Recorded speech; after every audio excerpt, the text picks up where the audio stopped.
Right ఈరోజు వచ్చినటువంటి పత్రికలోని అంశాలను మనం చూసుకున్నట్లయితే ప్రధానంగా నమస్తే తెలంగాణ వచ్చినటువంటి వార్తలను మనం గమనించినట్లయితే ఒక గుంట పోనీయం అంటూ కూడా ప్రధానంగా ఇక్కడ బ్యానర్ అయితే చూడొచ్చు. మహాధర్నాలో బొమ్మరాసిపేట రైతులు పెద్ద ఎత్తున నిరసన కార్యక్రమం చేపట్టారు. దీనికి పెద్ద ఎత్తున బీఆర్ఎస్ కూడా మద్దతు తెలిపినటువంటి అంశం సంబంధించి ఇక్కడ మనం క్లియర్ కట్గా వార్త చూడొచ్చు. నమ్మి ఓట్లేస్తే దొంగల్లా భూములు లూటీ చేస్తారా అంటూ కూడా వారు ప్రశ్నించారు. అలాగే రైతుల భూముల్ని 22వ ఏలో ఎందుకు చేర్చారంటూ కూడా వారు ప్రశ్నిస్తున్నారు. 70 ఏళ్ల రికార్డులు భూ భారితిలో ఎక్కువ అంటూ కూడా వాళ్ళు ప్రశ్నించినటువంటి అంశం సంబంధించి ఇక్కడ క్లియర్ కట్గా మనం వార్త చూడొచ్చు.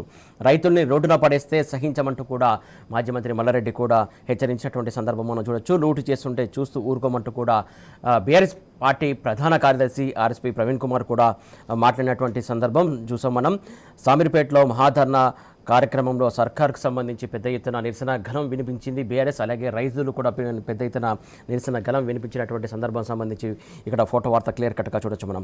శుక్రవారం సామీర్పేటలోని బీఆర్ఎస్ ఆధ్వర్యంలో నిర్వహించినటువంటి బొమ్మరాసిపేట రైతుల మహాధర్నాలో మాట్లాడుతున్న మాజీ మంత్రి మల్లారెడ్డి, అలాగే బీఆర్ఎస్ ప్రధాన కార్యదర్శి ఆర్ఎస్ ప్రవీణ్ కుమార్, అలాగే స్థానిక నేతలు కూడా ఇక్కడ ఉన్నారు. మిగతా ఇతర క్యాడర్ కూడా ఉన్నది, రైతులు కూడా ఉన్నారు. దానికి సంబంధించి క్లియర్ కట్గా మనం వార్త చూడొచ్చు.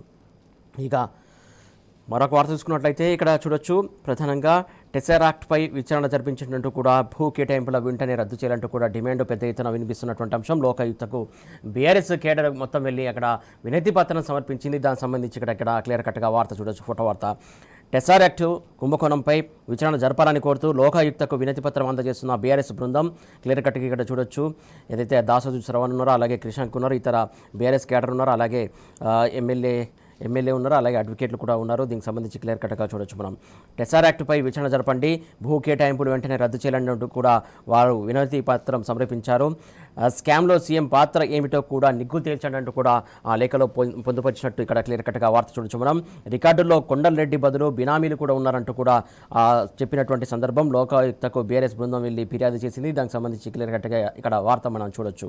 మరొక వార్త చూసుకున్నట్లయితే విత్తన కొనుగోళ్ల రిజిస్ట్రేషన్ చేయిస్తేనే సన్నాలకు బోనస్ అంటూ కూడా ఇక్కడ మరో వార్త చూడొచ్చు. ప్రధానంగా ఏదైతే విత్తన కొనుగోలు రిజిస్ట్రేషన్ చేయిస్తేనే మళ్ళీ ఒక కొత్త కొర్రి పెడుతుంది. ప్రధానంగా కాంగ్రెస్ సర్కార్ అడుగడుగున రైతులను మోసం చేస్తుంది, దగా చేస్తున్నటువంటి అంశం సంబంధించి ఇక్కడ వార్త చూడొచ్చు. అది కూడా 7 రకాల విత్తనాలకే అంటూ కూడా, ఏదైతే చాలా రకాల విత్తనాలు ఉంటాయి, కాకపోతే ఇందులో కూడా కొర్రీలు పెడుతుంది. 7 రకాల విత్తనాలకే సన్నాలకు బోనస్ ఇస్తామని చెప్పేసి కండిషన్స్ పెడుతున్నటువంటి అంశం చూడవచ్చు.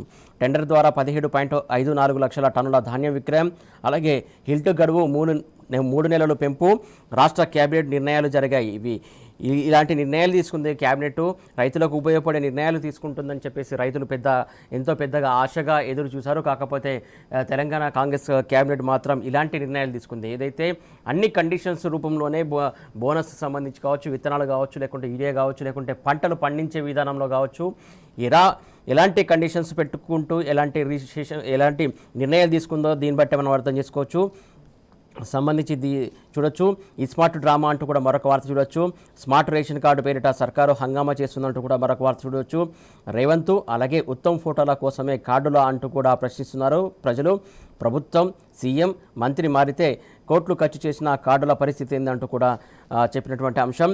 ప్రయోజనం లేని దానికి ప్రజాధనం వృధా, పతాక స్థాయికి కాంగ్రెస్ ప్రచార యావ అంటూ కూడా చూడొచ్చు క్లియర్ కట్గా ఇక్కడ. ఒకవేళ మంత్రులు కానీ ముఖ్యమంత్రి కానీ మారితే మరి ఆ కార్డుల పరిస్థితి ఏంది, అవి చెల్లుబాటు అవుతాయా అనేది ప్రజలు ఉత్పన్నమవుతున్నటువంటి ప్రశ్న. దానికి సమాధానం చెప్పాల్సినటువంటి అవసరం ఉందని చెప్పేసి చెప్తున్నటువంటి అంశం.